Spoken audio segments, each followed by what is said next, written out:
Bismillahirrahmanirrahim. Elhamdülillahi Rabbil alemin. Esselatu vesselamu ala Resuline Muhammedin ve ala alihi ve sahbihi ecmain.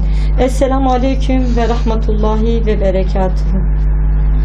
Değerli seyircilerimiz, bir başka programımızda karşınızdayız Esra Hanım'la birlikte inşallah. Malumunuz üzerine geçen programımızda Resulullah sallallahu aleyhi ve sellemin Zeynep binti Cahş radıyallahu anha ile evliliğinden bahsetmiştik. Hatta evliliğinden uzun diye bahsetmiştik. Çünkü evliliği sırasında, düğün yemeği sırasında ayet-i kerimeler nazil olmuştu. O yüzden biraz açarak bahsetmiştik.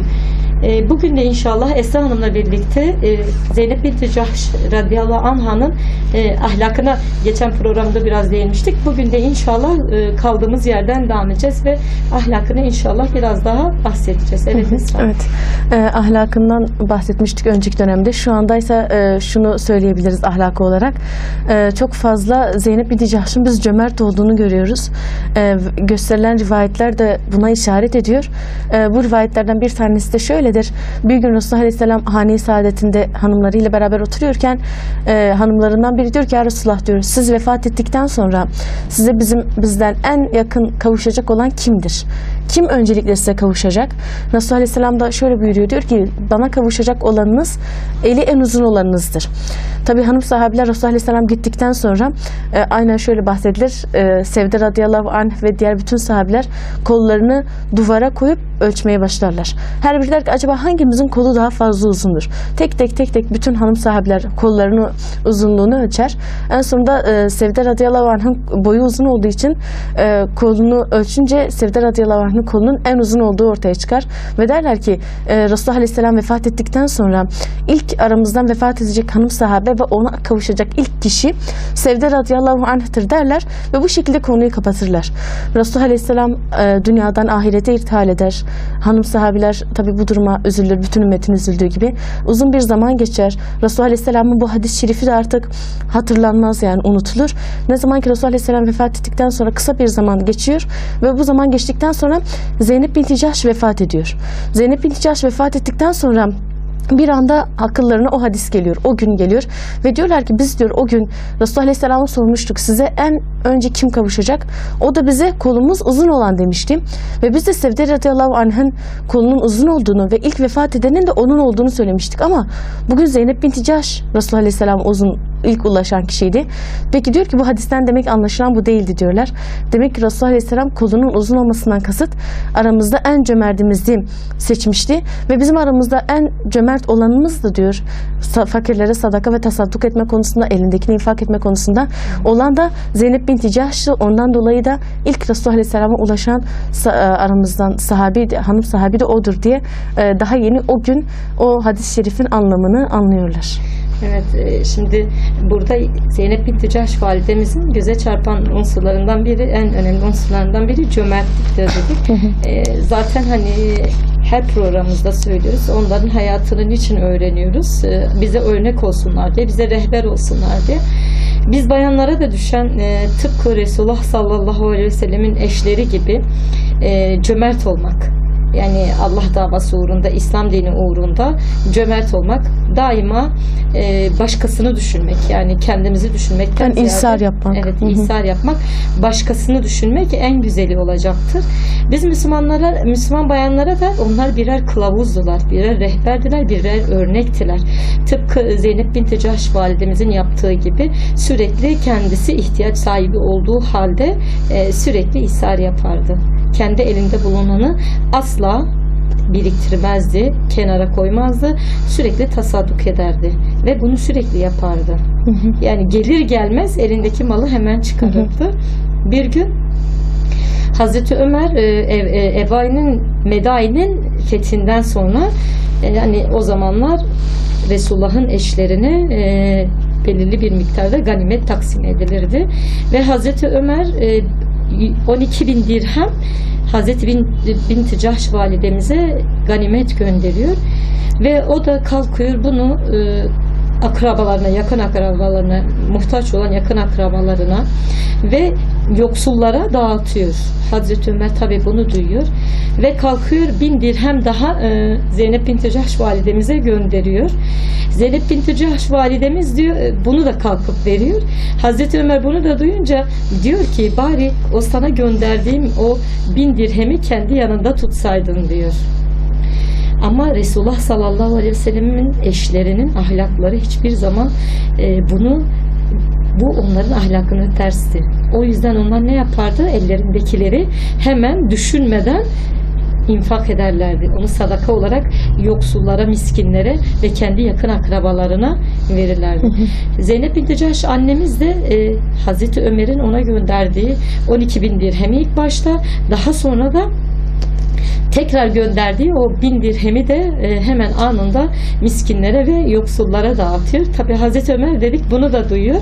Zeynep binti Cahş validemiz orada diyor işte paranın bir fitne olduğunu, hani bayanlar için özellikle bir fitne olduğunu dile getiriyor. Aynı zamanda ellerini Rabbine açıyor ve dua ediyor.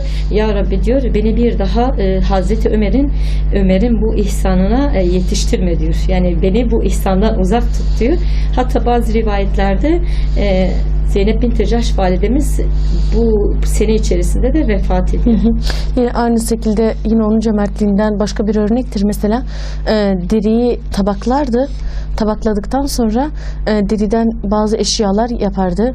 El işi yapardı, bazı eşyalar yapardı ve bu eşyaları satıp parasını fakirlere dağıtırdı. Mesela bu noktada da kendisini satıp kendisi o parayı kullanma ihtiyacı olduğu halde başkasına dağıtırdı, başkasına verirdi bu parayı. Burada da elinin emeğiyle en helal kazanç olarak kazandığı paranın Zeynep binti Cahş'ın yine tasadduk edip infak olarak verdiğini görüyoruz.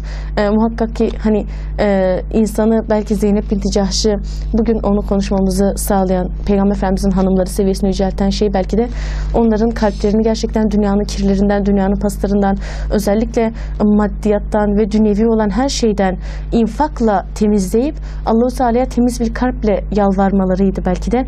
Ondan dolayı hani kendi el yeteneklerini kullanıyorlardı. Yani şu anda mesela bütün dünya Müslümanları ve mümin kadınlar da muhakkak ki kadınların kendine özel el yetenekleridir, danteldir, oyadır vesaire gibi şeyler bildiğimiz gibi çoktur ve bunu genişletebiliriz.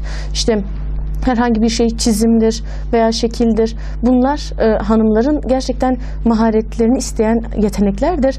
Bunları hanımlar kullanıp dünyadaki bütün hani zulüm altında olan bütün herkese bu kazancı göndermek, bu kazancın yoksullara göndermek ve onları bir nebze de olsun yüzlerini güldürmek gerekiyor belki de. Yani bu noktada hani kapitalizmin Müslüman bayanlara da aynı zamanda dayattığı bir şeydir bu. Yani kazan, topla ve tüket. Kazan, topla ve tüket. Yani insanları böyle bir tüketim çılgınlığıdır almış gidiyor. Özellikle mesela hani bayram arefesi de dahil olmak üzere görüyoruz çarşı pazar her tarafı doluyor. Öyle bir tüketim oluyor ki yani sanki hiçbir şey yokmuş gibi evimizde hiçbir şekilde ne yiyecek ne giyecek hiçbir şey kalmamış gibi herkesin bir anda bayramda, bayram sonrasında veya işte özel günlerde veya başka günlerde herkesin bir anda bir şeyleri koşup bir şeyler aldığına şahit oluyoruz. Ama halbuki mesela bu bayramda şöyle bir şey yapabiliriz. Belki geçen bayram vardı bizim elimizde olan bir şey veya giydiğimiz veya yediğimiz herhangi bir şey vardı. Bu bayram belki kendimize almayıp da bir başka ihtiyaç sahibine kendimize alacağımız şeyi yine kendimiz gibi alıp ama onu bir başkasına hediye edebiliriz belki de. Hani belki cömertlik boyutumuz bu bayram belki de böyle bir şey sergilemek olabilir. Ama muhakkak yani sadece bayramda da hatırlamak değil. Onları fakirleri ve yoksulları her zaman hatırlamak ve zenginlik içinde olmaya da gerek yok. Yoksulluk içinde bile olsak muhakkak ki malımızdan arttırdığımız bir kuruş bile olursa onu sadaka olarak verip kendimizi cehennem ateşinden koruyup kalbimizi de saf ve pak yapmak biz Müslüman hanımların gerçekten görevleri içindedir. Bazen mesela ihtiyaç sahibi insanları gördüğümüz zaman hani keşke bende olsaydı da yapsaydım. Keşke hani eşimden alıp da yapsaydım düşüncesi bizde hasıl olur. Ama mesela el becerisi Hazreti binti Cahş validemizin el becerisi vardı. Sizin de bahsettiğiniz gibi deri konusunda o ne yapardı? O deriyi satardı ve ihtiyaç sahiplerine verirdi. Şimdi burada hani bizim tıkandığımız noktalarda hani beklemeyelim. Eğer öyle bir yeteneğimiz varsa, öyle bir gücümüz, kuvvetimiz varsa, gücümüz nispetinde biz de cömertlik aslında yapabiliriz. Yani aslında çok basittir ama biz bunu gözümüzde büyütebiliyoruz. İşte Zeynep binti Cahş'ın hayatı bize çok güzel bu konuda örnek olmuştur. İnşallah biz Müslüman bayanlar da bundan sonra bu konuda daha hassas davranır ve o şekilde hareket ederiz. Yani hani, sadaka veremiyorum, yapamıyorum düşüncesini kesinlikle kafamızdan silmemiz lazım.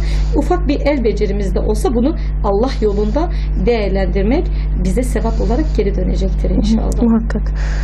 Yine mesela aynı zamanda Hazreti Zeynep'te biz böyle bir özellik de görüyoruz. Hazreti Ayşe'nin ifk hadisesi başına geldi vakti hicretin 6. yılına ki Hazreti Ayşe'nin hayatında biz buna bayağı değinmiştik. Zeynep binti Cahş'a Resulullah Aleyhisselam gidiyor ve diyor ki Hazreti Ayşe atılan iftirayı sen biliyorsun diyor.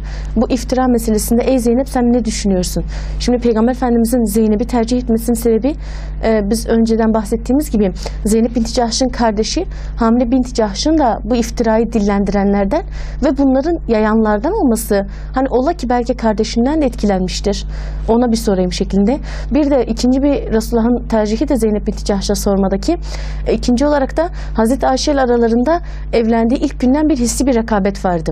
Daima bir rekabet içindeydiler. Ondan dolayı Resulullah Aleyhisselam Zeynep binti Cahş'a sormuştur. Sen ne dersin? Hazreti Ayşe'nin iftira atılmış. Bu konuda senin görüşün nedir? Sorunca Zeynep binti Cahş her şeye rağmen şu cevabı veriyor. Vallahi diyor ben Ayşe'den hayırdan başka bir şey bilmiyorum. O asla böyle bir şey böyle bir iftira yapacak böyle bir iftira üzerine alacak bir kişi asla değildir. Biz onu tanıdığımız günden beri ancak ondan hayır gördük diyor ve bu şekilde onu savunuyor. Halbuki yani Zeynep binti Cahş şöyle diyebilirdi. Resulullah Aleyhisselam'ın gözüne daha fazla girip belki de tersi bir durum da sergileyebilirdi. Böyle bir imkanı da vardı ve o anda bunu da yapabilirdi ama yani her halükarda doğru sözlü olmayı yani ne olursa olsun Hazreti Ayşe ile arasındaki rekabetin hangi noktaya ulaşırsa ulaşsın yine de doğruyu söylemiştir ve Hazreti Ayşe'yi muhafaza etmiştir ve onun masumluğunu korumuştur bu noktada. Yani böyle bir durumda Hazreti Ayşe validemiz Resulullah sallallahu aleyhi ve sellem'in gözünden belki de düşecek. Tabii muhakkak. Allah muhafaza gerçek olması halinde. Yani Zeynep binti Cahş yani bu fırsatı değerlendirebilirdi. Tabii, bu fırsatı çok güzel değerlendirebilirdi. Doğru. Ama Allah korkusu taşıdığı için asla böyle bir şeye yeltenmedi. Ne olursa olsun hakkı söylemekten asla vazgeçmedi. Yani bu ne pahasına olursa olsun o asla haktan vazgeçmedi. Bir gün Allah Resulü sallallahu aleyhi ve sellem yine Zeynep binti Cahş validemizle oturup Allah'ın onlara bahşettiği ganimetlerden taksim ediyorlar. Yani yine bir gazve yapılmış ve ganimetler elde edilmiş ve Allah Resulü sallallahu aleyhi ve sellem bunu sahabeleri arasında taksim ediyor ve Zeynep binti Cahş validemiz de orada. Ve Resulullah sallallahu aleyhi ve sellem bu taksimatı yaparken Hazreti Zeynep annemiz de söze karışıyor. Söze karıştığını duyan Hazreti Ömer derhal ona müdahale ediyor. Yani Hazreti Zeynep'e diyor ki sen niye karışıyorsun? Sen niye müdahale ediyorsun? Orada Resulullah sallallahu aleyhi ve sellem Ömer'e kızıyor. Ya Ömer diyor. Niçin sen müdahale ettin Zeynep'e diyor. Ve Zeynep annemizin hakkında çok güzel bir şey söylüyor. Ve diyor ki ya Ömer diyor ona niçin karıştın? O evvahedir diyor. Evvahedir. Hazreti Ömer tabi orada şaşırıyor. Ve evvahenin ne olduğunu merak ediyor. Ve evvahe Resulullah sallallahu aleyhi ve sellemin Zeynep binti Cahş validemize taktığı bir lakaptı ve manası da yumuşak huylu ve yumuşak başlı manasına gelen ve çok dua eden manaları vardı. Bu yüzden Zeynep binti Cahş validemiz de böyle bir kişiliğe sahip olduğu için Hazreti Muhammed sallallahu aleyhi ve sellem ona bu ismi, bu lakabı takmıştır ve ismine de çok yakışıyor. Tıpkı Resulullah sallallahu aleyhi ve sellemin dediği gibi yumuşak huylu bir bayan. Yani bu hem insanlarla muamelelerinde bunu kendini göstermiştir hem de eşi Resulullah sallallahu aleyhi ve sellemine muamelelerinde de kendini göstermiştir. Bizlere düşen burada belki de biz de hani birazcık da olsa alttan almayı öğrenmeyi, dik başlı olmamayı, yani haklı da olsa tartışıldığı zaman tartışmayı kesmeyi bir Müslümanın üzerine düşen bir vazife olarak görmemiz gerektiği ne bilmemiz lazım. Eminim ki bu şekilde davrandığımız zaman bu şekilde davranmak bize hem dünya hem de ahiret mutluluğu getirecektir. Hani bir hadis-i şerif vardır. Hadiste diyor ya, haklı olduğunuz halde tartışmayı kestiğiniz takdirde Allah-u Teala size cennetin başında bir köşk veriyor. Haksız olsanız tartışmayı yine Allah için kesseniz bu sefer cennetin ortasında Allah-u Teala size bir köşk inşa edecektir diye Allah-u Teala bize hadisinde müjde veriyor. Yani aslında hani tartışmayı kesmek, haklı da haksız da olsa Allah rızası için çok zor şeyler değildir ama nefse ağır gelen şeylerdir. İşte burada bize düşen, biz Müslüman bayanlara düşen, haklı da olsak muhakkak Allah rızası için alttan alıp tartışmayı ortada kesmek bize çok güzel şeyler kazandıracaktır. Hem dünyamız güzelleşecektir, huzurlu, mutlu yaşayacağız. Hem de bunun gereği dünyada huzurlu, mutlu Allah'ın emrini yerine getirdiğimizden dolayı da ahirette de inşallah onun sevabını göreceğiz. Zaten hadis-i şerifte de şöyle buyuruluyor. İslam güzel ahlaktır. Hani aslında İslam'ın özü, İslam'ın temelinde güzel ahlak vardır. Ve yine ayet-i kerimede şöyle diyor. Eğer ey Resulullah diyor, sen etrafındakilere katı davranmış olsaydın, yumuşak davranmamış olsaydın hepsi etrafından dağılıp giderdi. Yani buradan da anlıyoruz ki gerçekten her noktada, özellikle hani müminin en büyük vasıflarından, en büyük özelliklerinden biri, her şeyden önce, yani ibadetinden, muamelatından, belki hepsinden de önemlisi güzel ahlaklı olmasıdır. Çünkü biz toplumda ahlakımızın güzelliğiyle muhakkak ki değerlendirileceğiz. Yoksa yani her ne kadar mükemmel ve Allah-u Teala iyi bir kul olma noktasında ibadetlerin önemi ne kadar çok olsa bile ahlak gerçekten hepsinden de daha kapsayıcı ve daha önemlidir. Çünkü ahlak bizim toplumla olan muamelatlarımızda öne çıkan bir unsurdur.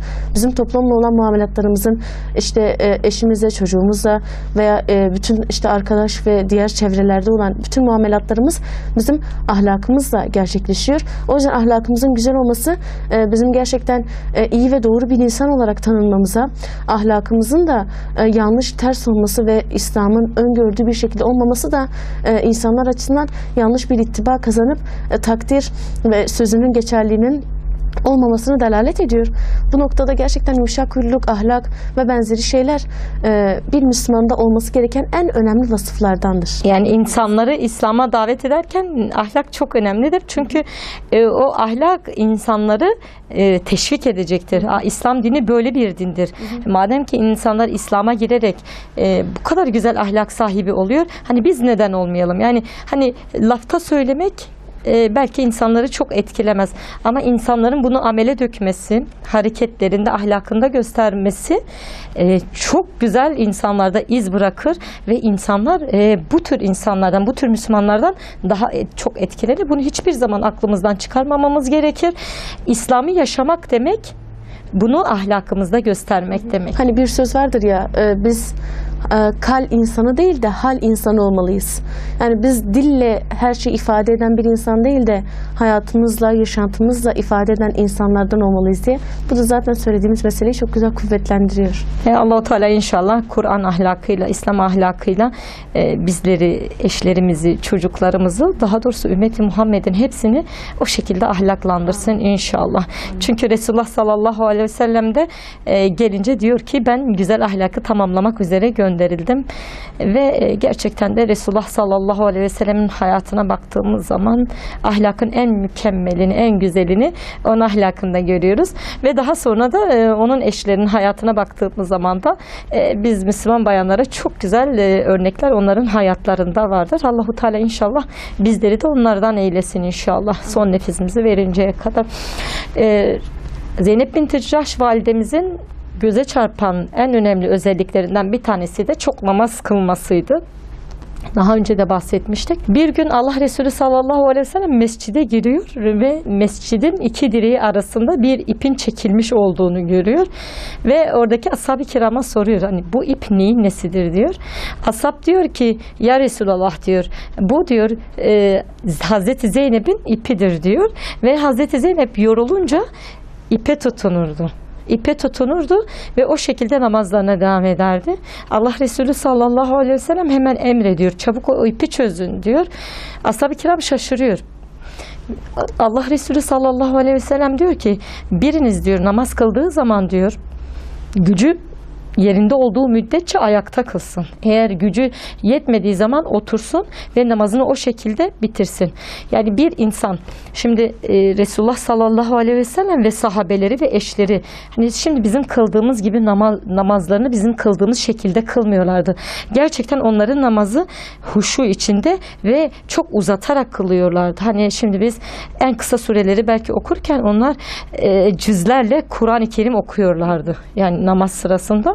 Yani Rableriyle olan o yakınlığı, irtibatı bağlarını uzatabilmek için bildikleri bütün ayetleri okuyorlardı. Uzun da olsa okuyorlardı ve haliyle de mesela Zeynep binti Cahş validemiz bir hanımdı. Haliyle yoruluyordu ve ip çekmişti.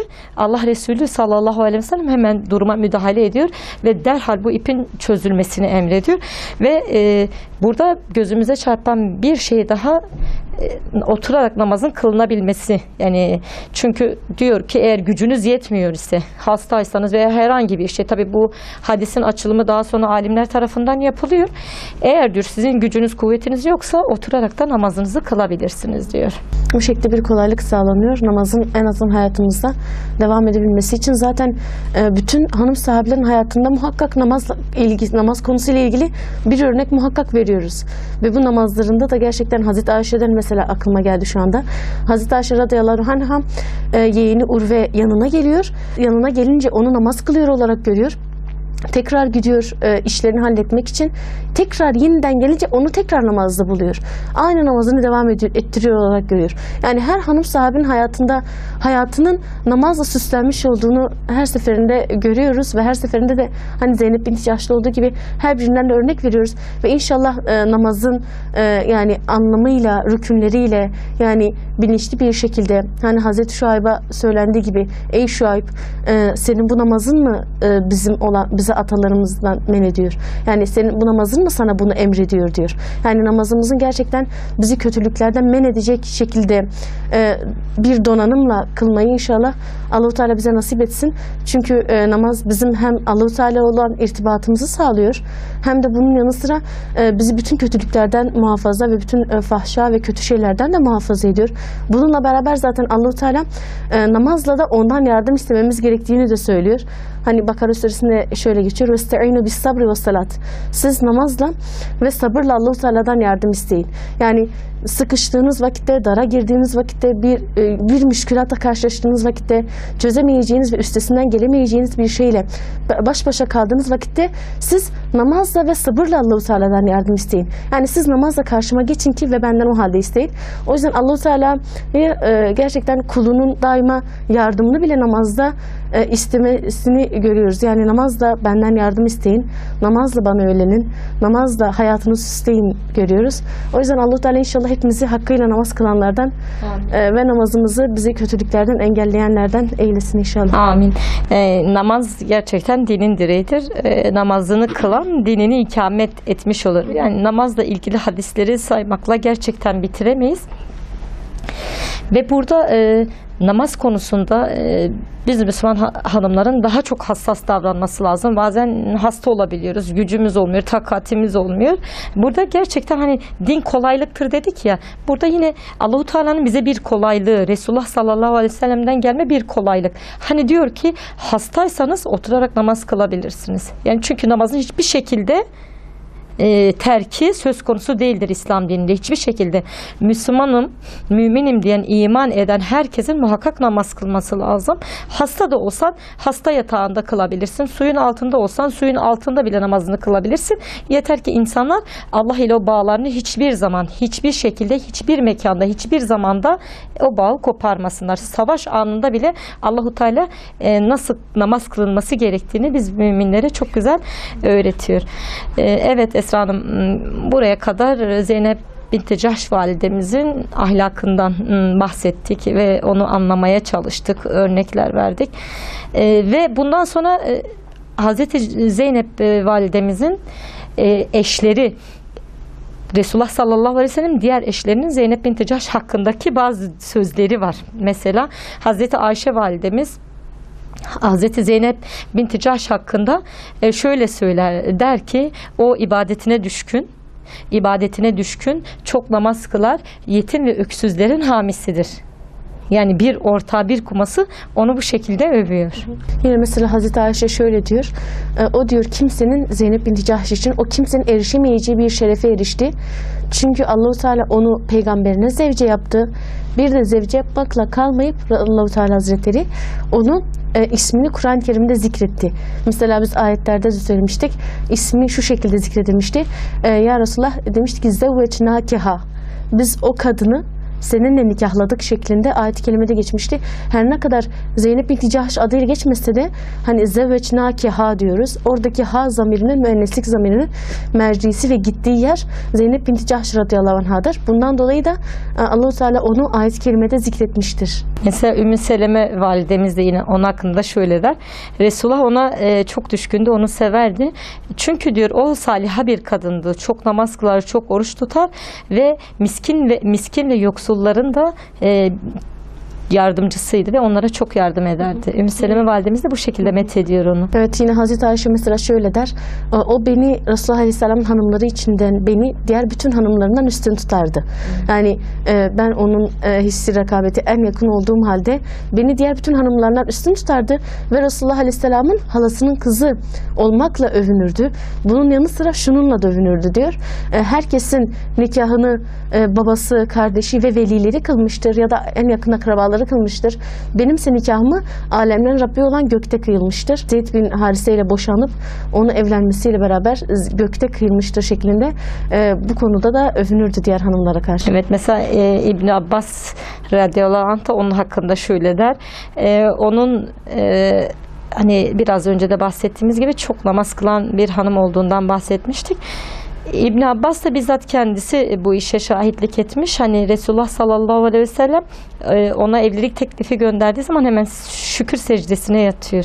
Hani burada da yani şüküre ve namaza yine Zeynep binti Cahş validemizin ne kadar önem verdiğini Hazreti Abbas'ın bu rivayetinde çok güzel bir şekilde görebiliyoruz. Yine mesela başka bir rivayet var Hazreti Ayşe'den. Hazreti Ayşe radıyallahu anh yine onun hakkında şöyle buyuruyor.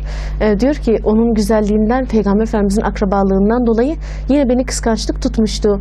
İşlerin en büyüğü diyor ona yapılandı ki diyor benden daha üstün olmasını şu noktada diyor zikrediyorum diyor. Sadece şuydu diyor aramızdaki tek fark diyor. Onun nikahı göklerde ayet-i kelimenin nazil olmasıyla kıyılmıştı diyor. Bu da ona çok büyük bir üstünlük ve çok büyük bir meziyet katıyordu. Evet, burada sürekli de diğer eşlerine karşı övünüyor. Çünkü diyor ki hani sizi babalarınız, kardeşleriniz Resulullah'a nikahlarken diyor beni gökte Allahu Teala velisiz ve şahitsiz nikahladı diyor. Hazreti Zeynep validemiz hicretin 20. yılında vefat ediyor ve o da Resulullah sallallahu aleyhi ve sellemin diğer eşleri gibi Cennetül Bakiye defnediliyor ve cenaze namazını da Hazreti Ömer kıldırıyor. Gerçekten Allahu Teala biz Müslüman bayanları da tıpkı Zeynep binti Cahş annemiz gibi fedakar, cömert, çok ibadet eden ve çok namaz kılan bayanlardan eylesin inşallah. Evet Esra Hanım, bize ayrılan sürenin sonuna geldik. İnşallah değerli seyircilerimize bir dahaki programda Resulullah sallallahu aleyhi ve sellemin başka bir seçkin hanımının hayatını anlatmaya Esra Hanım'la devam edeceğiz. Size Allah'a emanet ediyoruz. Esselamu Aleyküm ve Rahmetullahi ve Berekatühü.